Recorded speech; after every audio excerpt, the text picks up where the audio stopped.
আসসালামু আলাইকুম দর্শক, সবাইকে স্বাগতম আমার চ্যানেলে। আমি সুমি। আমার চ্যানেল শখের লাইফস্টাইলে আপনাদের সবাইকে জানাই মাহে রমজানের শুভেচ্ছা ও সবার জন্য রইল দোয়া। আশা রাখছি সবারই পবিত্র মাহে রমজান খুব ভালো যাচ্ছে, খুব ভালোভাবে আপনারা সবাই আল্লাহর ইবাদত বন্দিগি করে এই সিয়াম সাধনার মাস পার করছেন। আলহামদুলিল্লাহ, আমিও খুব ভালোভাবে আপনাদের দোয়ায় এই রমজান মাসের তৃতীয় রোজা পার করলাম আলহামদুলিল্লাহ। তা আমি সুমি, আজকে তো আপনাদের সামনে চলে আসলাম আমার বেডরুম পরিষ্কার করা দিয়ে। যে রোজার মাসে কাজ তো থাকেই, বেডরুমও পরিষ্কার করতে হবে। তো কয়েকদিন হলো বেডরুমের খাটটা মোছা হয় না, তাই ভাবলাম আজকে সকাল সকাল আমার বেডটা ক্লিন করে নিই, আর সেজন্যই লেগে পড়লাম কাজে। তো এখন দেখতেই পাচ্ছেন আমি কিন্তু বেডশিটটা চেঞ্জ করে নিলাম। আজকে আগের বেডশিটটা চেঞ্জ করে আরেকটি বেডশিট বিছিয়ে নিলাম।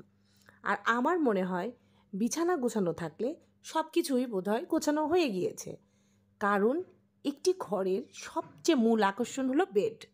আর সেই বেডটা গোছানো থাকলেই সব কিছু মনে হয় করে নিয়েছি। তা আমি কিন্তু সবার আগে আমার বিছানাটাই রেডি করে নিচ্ছি, তারপর পর্যায়ক্রমে অন্যান্য কাজগুলো করে নিই। তো এখন দেখুন বিছানার চাদরটা বিছিয়ে নিয়েছি, তারপর একটি ঝাড়ুর সাহায্যে টান করে নেওয়ার চেষ্টা করছি।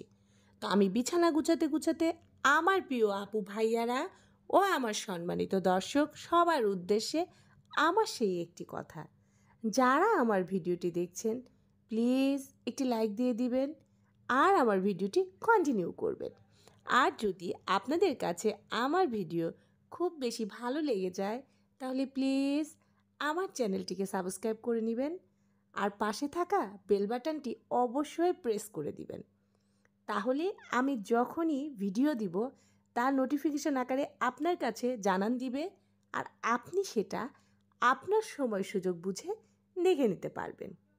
তা আপনাদের সাথে কথা বলতে বলতে আমি কিন্তু আমার বিছানাটা গুছিয়ে নিচ্ছি, আর এই যে বালিশের কাভারগুলো পরানো হয়ে গিয়েছে এখন সেটাও জায়গা মতো রেখে দিচ্ছি, কারণ বালিশের কাভার পরালে বিছানা টান করে রাখার চেষ্টা করছি। আর আমার মনে হয় চাদরটা যদি টান না থাকে তাহলে দেখতে ভালো লাগে না। তো যাই হোক, কাজগুলো করতে থাকি। আর আজকে কিন্তু আমি আপনাদের সাথে কথা বলবো যে টপিক নিয়ে, আমার টাইটেল আর থাম্বনেল দেখে তো বুঝেই গিয়েছেন কোন টপিকে কথা বলতে চাই। জি, আজকের টপিক আমার যে ধনী হতে চাই। আপনি কি ধনী হতে চান? অবশ্যই, কে না চায় ধনী হতে। তাহলে আজ থেকে আমার সাথে শুরু করুন। আর আমি পবিত্র মাহে রমজানে কীভাবে হাজার হাজার টাকা জমালাম তারও গোপন রহস্য আপনাদের সাথে শেয়ার করব ইনশাআল্লাহ। আর এই রহস্য জানতে হলে অবশ্যই আপনাদেরকে আমার সাথে আমার ভিডিওর সঙ্গে থাকতে হবে, আর সেটা কিন্তু শেষ পর্যন্ত। তো এখন দেখতে পাচ্ছেন আমি কিছু কাপড় চোপড় গুছিয়ে নেব।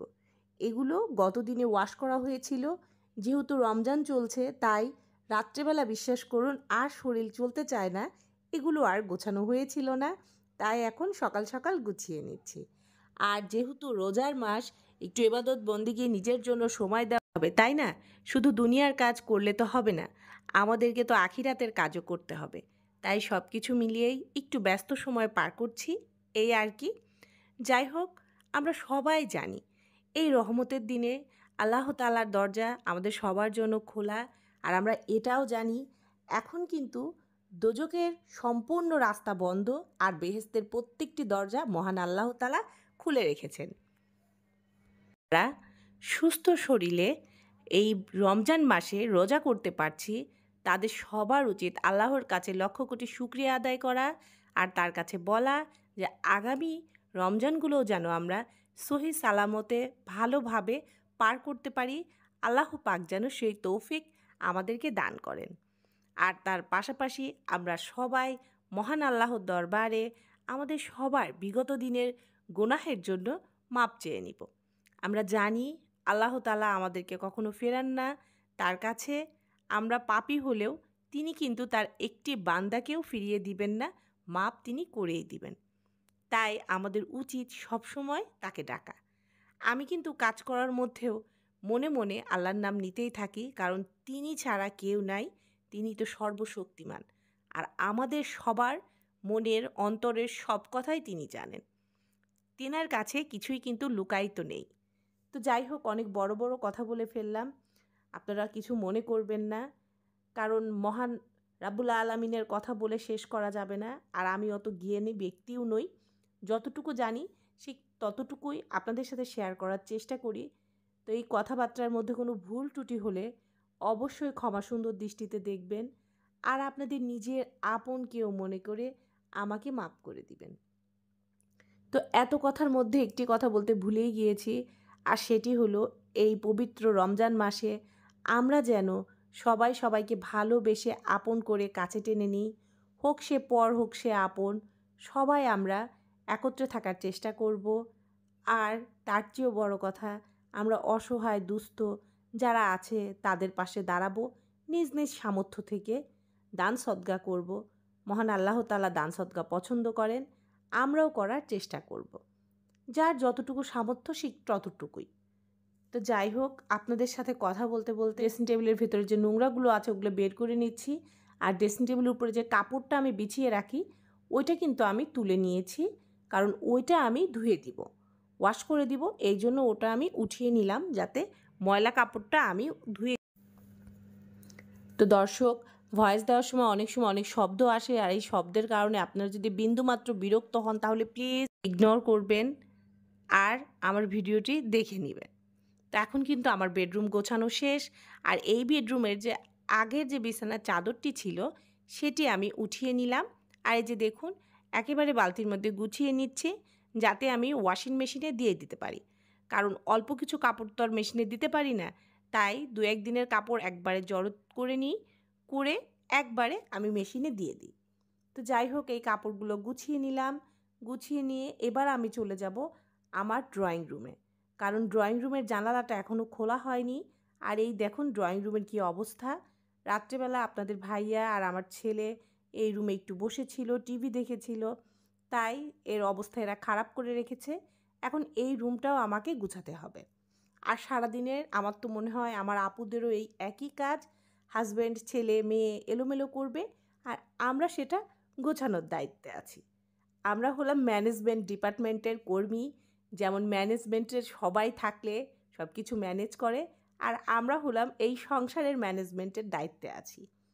তো যাই হোক, আর কিছু বলবো না, এর চেয়ে বেশি কিছু বললে আমার আপু ভাইয়ারা নিশ্চয়ই আজকে আমাকে বকা দিবে, তো বকা খেতে চাই না। এদিকে কিন্তু আমি এই যে সোফার কুশনগুলো একটু ঠিক করে নিলাম, আর এদিকে সোফার ভেতর থেকে যে ফোমগুলো বেরিয়ে এসেছিলো সেগুলো একটু ঠিক করে দিলাম। তো যাই করি, প্রত্যেকটা কাজ আপনাদের সাথে অল্প অল্প করে শেয়ার করি, কারণ সবগুলো কাজ তো আর শেয়ার করা সম্ভব না। এর চেয়ে বেশি কিছু শেয়ার করলে আমার ভিডিও আরও লং হয়ে যাবে। তো এখন আমি কিন্তু এই ঘর গোছাতে গোছাতে আপনাদের সাথে এই যে দেখুন এই টপিকে কথা বলবো। এই হলো টাকা, আর এই টাকাগুলো আজকে আপনাদের ভাইয়া আমাকে দিয়েছে। এগুলো সে আমাকে দিয়েছে আমার নিজের ড্রেস কেনার জন্য। এখানে মোট 14,000 টাকা আছে, এটি ঈদের টাকা দিয়েছে। কিন্তু আমি কিন্তু এই টাকা দিয়ে ড্রেস কিনবো না। আমার তো 14,000 টাকার ড্রেসের দরকার নেই, তাই না? আমার অল্প কিছু হলেই চলে যাবে, আর বাকি টাকা কিন্তু আমি গুছিয়ে রাখবো। তাহলে দেখুন, আমি কিন্তু এই পবিত্র রমজান মাসে একবারে ইনকাম করে নিলাম হাজার হাজার টাকা, কারণ ঘরে অনেক ড্রেস আছে, যেহেতু ঈদ নিতেই হবে, একটি ড্রেস নিলেই তো যথেষ্ট, তাই না? আমি একটি ভালো মানের ড্রেস নিয়ে নিব, আর বাকি টাকাটা গুছিয়ে রাখবো, ব্যাস হয়ে গেল। কারণ বেশিরভাগ জায়গায় তো বোরকা পড়ে যায়, তাহলে এত টাকা খরচ করার কি মানে? তো আমার আপুরাও যদি এরকম বুদ্ধি করে যতটুকু দরকার ঠিক ততটুকু খরচ করে বাকি টাকাটা জমিয়ে রাখেন, তাহলে কিন্তু এই রমজান মাসে আপনি হাজার হাজার টাকা জমাতে পারবেন। আর আমি কিভাবে জমালাম তার গোপন রহস্য বলে দিলাম। এরপরেও আবার কিভাবে টাকা গোছাবো সেটাও কিন্তু আপনাদের সাথে অবশ্যই শেয়ার করব। আমি কিন্তু কথা বলছি না যে আপনাদেরকেও হাজার হাজার জমাতে হবে। আপনাদের সামর্থ্য অনুযায়ী, সাধ্য অনুযায়ী, হয়তো বা কোনো ভাইয়া আপুকে এর চেয়ে বেশিও টাকা দিতে পারে, সে তার মতো, আর যাকে এর চেয়ে কম দিবে সে তার মতো গোছাবে, এতে কোনো সমস্যা নেই। বিন্দু বিন্দু জলে যদি সমুদ্রের সৃষ্টি হয়, তাহলে অল্প অল্প টাকায় আমরাও একদিন সমস্ত স্বপ্ন পূরণ করতে পারবো। ইনশাআল্লাহ। তো এখন আপনাদের সাথে কিন্তু আমি এটাই শেয়ার করতে চেয়েছিলাম যে আমি কিভাবে এই রমজান মাসে হাজার হাজার টাকা জমালাম। আমি এই 14,000 থেকে অর্ধেক টাকাও খরচ করব না, আমি এই অর্ধেক টাকা রেখে দেব। তো এতক্ষণ আমার ভিডিওটি দেখার জন্য সবাইকে ধন্যবাদ। আসসালামু আলাইকুম।